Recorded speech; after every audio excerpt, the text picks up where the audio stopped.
శ్రావణ శుక్రవారం సందర్భంగా అనంతపురం జిల్లాలోని ఆలయాలు భక్తులతో కిటకిటలాడాయి. ఆలయ అర్చకులు అమ్మవారికి దివ్యంగా అలంకరించి ప్రత్యేక పూజలు చేశారు. బుక్కరాయి సముద్రం చెరువు కట్టు మీద కొలువై ఉన్న శ్రీ నిమిషాంబ అమ్మవారిని రంగురంగుల 3000 గాజులతో చూడ చక్కగా అలంకరించారు. సామూహిక కుంకుమార్చన నిర్వహించారు. మహిళలు పూజలు చేసి మంగళ హారతులు సమర్పించారు. అర్చకులు భక్తులకు శ్రావణ మాస విశిష్టత తెలియజేశారు. శ్రవణ నక్షత్రంతో పౌర్ణమి చంద్రుడితో కూడిన మాసం కాబట్టి దీనికి శ్రావణం అనే పేరు వచ్చిందని వివరించారు. అమ్మవారిని దర్శించుకున్న భక్తులు పూజలు చేసి మంగళహారతులు సమర్పించారు. దీనిపై మరింత సమాచారం మా రిపోర్టర్ సూర్య అందిస్తారు. శుక్రవారం అంటేనే అత్యంత పవిత్రమైన మాసంగా ప్రతి హిందువులు కూడా భావిస్తారు. మనం ఈరోజు అనంతపురం జిల్లా బుక్రాయసముద్రం గ్రామంలోని చెరువు కట్ట పైన ఉన్నాం. ఇక్కడ వచ్చేసి నిమిషాంబ అమ్మవారు అనేక సంవత్సరాలుగా ఇక్కడ కొలువై ఉండి పూజలు అందుకుంటున్నారు. ఈరోజు మనం చూసామంటే అమ్మవారిని దాదాపుగా వేలాది రంగురంగుల గాజులతో చూడ చక్కగా అలంకరించారు. ఈ విషయం గురించి మనతో మాట్లాడడానికి ఆలయ ప్రధాన అర్చకులు ఉన్నారు. ఒకసారి ఆయనతో మాట్లాడదాం. స్వామి, చెప్పండి, ఈరోజు శ్రావణ మాసము, ముఖ్యంగా శుక్రవారము, అమ్మవారిని చాలా చక్కగా అలంకరించారు. అసలు ఈరోజు ప్రత్యేకత ఏంటి? ఈరోజు అమ్మవారిని దర్శించుకుంటే వచ్చే ఫలితాలు ఏంటి చెప్పండి. శ్రీమాతృయే నమః. ఈరోజు అమ్మవారికి ప్రత్యేకంగా శ్రావణ మాసం 2వ వారం అయింది. గాజుల అలంకరణ చేశాం. భక్తులకు నిమ్మకాయ, రావు దీపాల్లో నిమ్మకాయ వెలించి వాళ్ళ కోరికలు నెరవేరుస్తుంది. ప్రత్యేకంగా అమ్మవారు దర్శించిన వరకు సంతానానికి, కళ్యాణానికి, ఉద్యోగానికి సకల కోరికలను తీర్చే ప్రతివల్లి శక్తి స్వరూపిణి. ఒక్క నిమిషంలోనే ఆయన శక్తి స్వరూపిణి నిరూపించే మహా దేవత.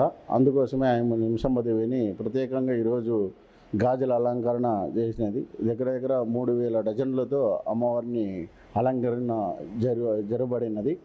భక్తాదులు సకల కోరికలు తీర్చే మహాశక్తివంతరాలు.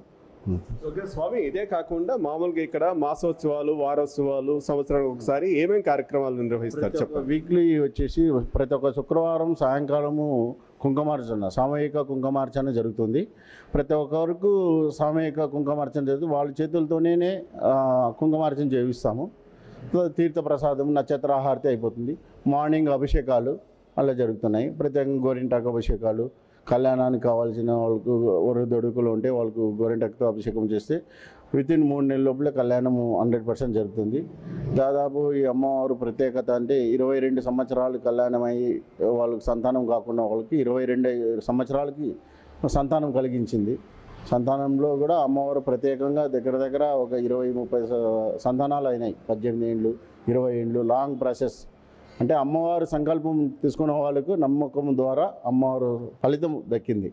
ఓకే స్వామి, ఈరోజు శ్రావణ శుక్రవారం కాబట్టి ఈరోజు సాయంత్రం కూడా ఏదన్నా విశిష్టమైన కార్యక్రమం ఏదన్నా చేయబోతున్నారు? ఈరోజు సాయంకాలం సామూహిక కుంకుమార్చన జరుగుతూ తీర్థ ప్రసాదాలు పంపిణీ జరుగుతున్నాయి సార్. ఓకే, ఇది స్వామివారు చెప్తోంది. ఏదైతే నిమిషాంబ అమ్మవారు ఉన్నారో, ఇక్కడ కొలువై ఉన్నారో, ఇక్కడికి వచ్చి ఎవరైతే భక్తులు వాళ్ళ ఈతి బాధలు ఏదైనా సరే, సంతానం కావచ్చు, ఉద్యోగం కావచ్చు, వ్యాపారం కావచ్చు, వాళ్ళ ఆర్థిక పరిస్థితి కావచ్చు, ఏదైతే వీళ్ళు కోరుకుంటారో అమ్మవారు వాళ్ళని ప్రసాదిస్తోంది. అదేవిధంగా ఇక్కడ వారోత్సవాలు, మాసోత్సవాలు, సంవత్సరానికి ఒకసారి కళ్యాణము, వార్షికోత్సవం కూడా అత్యంత ఘనంగా నిర్వహిస్తారు. అందులో ఈరోజు వచ్చేసి శ్రావణ శుక్రవారం కాబట్టి దాదాపుగా 3000 డజన్ల రంగురంగుల గాజులతో అలంకరించడం జరిగిందని చెప్తున్నారు. అదేవిధంగా ఈరోజు సాయంత్రం కూడా సామూహికంగా సువాసినులతో ఒక పెద్ద ఎత్తున కుంకుమార్చనలు కూడా నిర్వహించడం జరుగుతుంది అని కూడా చెప్పడం జరుగుతుంది. కెమెరా పర్సన్ ఆంజనేయ ప్రసాద్తో ఆర్కే సూర్య, న్యూస్ 360, బుక్రాయసముద్రం, అనంతపురం జిల్లా.